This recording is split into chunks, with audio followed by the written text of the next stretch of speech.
पंचमुखी हनुमान जी की कथा। पंचमुखी हनुमान जी और अहिरावण की सच्ची कहानी रामायण के अनुसार प्राचीन काल में जब श्री राम और रावण के बीच भयंकर युद्ध चल रहा था, तब रावण ने अपनी समस्त शक्तियों को लगा दिया था, किंतु श्री राम के पराक्रम के आगे वह पराजित होने के कगार पर था। अपनी हार को निश्चित जानकर रावण ने पाताल लोक के राजा अपने भाई अहिरावण से सहायता मांगी। अहिरावण तंत्र मंत्र और मायावी शक्तियों में निपुण था और मां भवानी का परम भक्त था। उसने यह निश्चय किया कि वह छल पूर्वक श्री राम और लक्ष्मण को बंदी बनाएगा और उन्हें बलि चढ़ाकर रावण को विजय दिलाएगा। हमारे साथ बने रहिए और आइए इनकी पूरी कथा को विस्तार से जानते हैं। रावण की सहायता करने के लिए अहिरावण ने अपनी माया का सहारा लिया।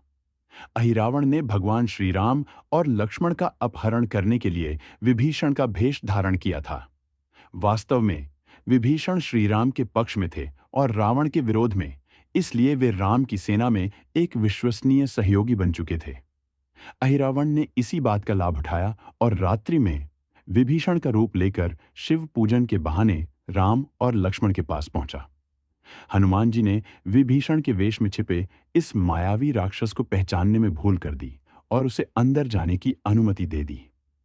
जैसे ही अहिरावण महल के अंदर पहुंचा, उसने अपनी मायावी शक्तियों का प्रयोग कर संपूर्ण महल में अंधकार फैला दिया। श्री राम और लक्ष्मण को अपने जादू से बेहोश कर वह उन्हें पाताल लोक ले गया। वहां उसने एक भव्य यज्ञ मंडप का निर्माण कराया और यह संकल्प लिया कि जब तक श्री राम और लक्ष्मण की बलि नहीं चढ़ा दी जाती, तब तक रावण की जीत असंभव होगी। हनुमान जी, जो सदैव श्री राम की सेवा में तत्पर रहते थे, जब उन्होंने देखा कि श्री राम और लक्ष्मण लंका में नहीं हैं, तो वे तुरंत विभीषण के पास पहुंचे। विभीषण को अपनी भूल का एहसास हुआ और उन्होंने हनुमान जी को बताया कि अहिरावण ने उन्हें पाताल लोक में बंदी बना लिया है। यह सुनते ही हनुमान जी ने बिना विलंब किए पाताल लोक की यात्रा आरंभ कर दी। जब वे पाताल लोक पहुंचे, वहां उन्होंने एक विशाल किला देखा जो अनेकों मायावी शक्तियों से सुरक्षित था। अहिरावण ने अपने सैनिकों और जादू से उस किले को अभेद्य बना दिया था। किले की रक्षा के लिए चारों ओर भयंकर दानव प्रहरी तैनात थे, जो किसी को भी अंदर जाने नहीं दे सकते थे। वहां हनुमान जी की मुलाकात मकर ध्वज से हुई। मकर ध्वज पाताल लोक का द्वारपाल था। हनुमान जी ने जब उसे ललकारा और अंदर जाने की अनुमति मांगी, तो मकर ध्वज ने उन्हें रोक दिया। उसने कहा कि वह पाताल लोक का द्वारपाल है और बिना युद्ध किए किसी को भी अंदर नहीं जाने देगा। हनुमान जी ने तब गर्जना करते हुए उससे युद्ध किया। दोनों के बीच घमासान युद्ध हुआ, लेकिन अंत में हनुमान जी ने उसे पराजित कर दिया।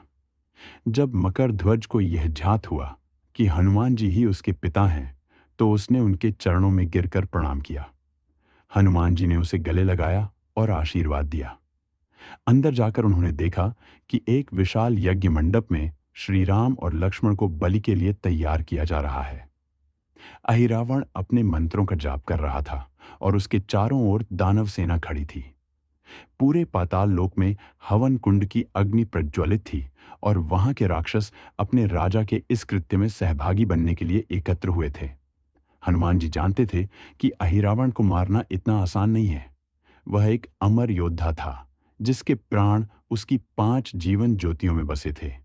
ये 5 जीवन दीप अलग अलग स्थानों पर रखे थे और जब तक वे सभी एक साथ नहीं बुझाए जाते, तब तक अहिरावण को मारा नहीं जा सकता था। यह एक अत्यंत कठिन कार्य था, क्योंकि 5 दीपक अलग अलग दिशाओं में थे और उन्हें एक ही क्षण में बुझाना आवश्यक था। तब हनुमान जी ने भगवान विष्णु का स्मरण किया और पंचमुखी स्वरूप धारण किया। हनुमान मुख, पूर्व दिशा, यह मुख बल, भक्ति और पराक्रम का प्रतीक है। इस मुख के द्वारा हनुमान जी ने अपनी अद्भुत शक्ति का प्रयोग किया, जिससे उनकी संकल्प शक्ति और पराक्रम और भी अधिक बढ़ गया। गरुड़ मुख, पश्चिम दिशा, यह मुख विष और मायावी शक्तियों को नष्ट करने वाला है। गरुड़ भगवान विष्णु के वाहन हैं और सर्पों के शत्रु माने जाते हैं।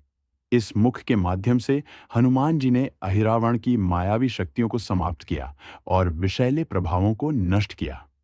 वराह मुख, उत्तर दिशा, वराह भगवान विष्णु का ही एक अवतार है, जिन्होंने पृथ्वी को जल में डूबने से बचाया था। यह मुख धैर्य, स्थिरता और धरती से जुड़ाव का प्रतीक है। इस मुख से हनुमान जी ने पाताल लोक की बाधाओं को समाप्त किया और मार्ग को स्पष्ट किया। नरसिंह मुख, दक्षिण दिशा। यह मुख भगवान विष्णु का वह स्वरूप है जिन्होंने अत्याचारी राक्षस हिरण्यकश्यप का अंत किया था।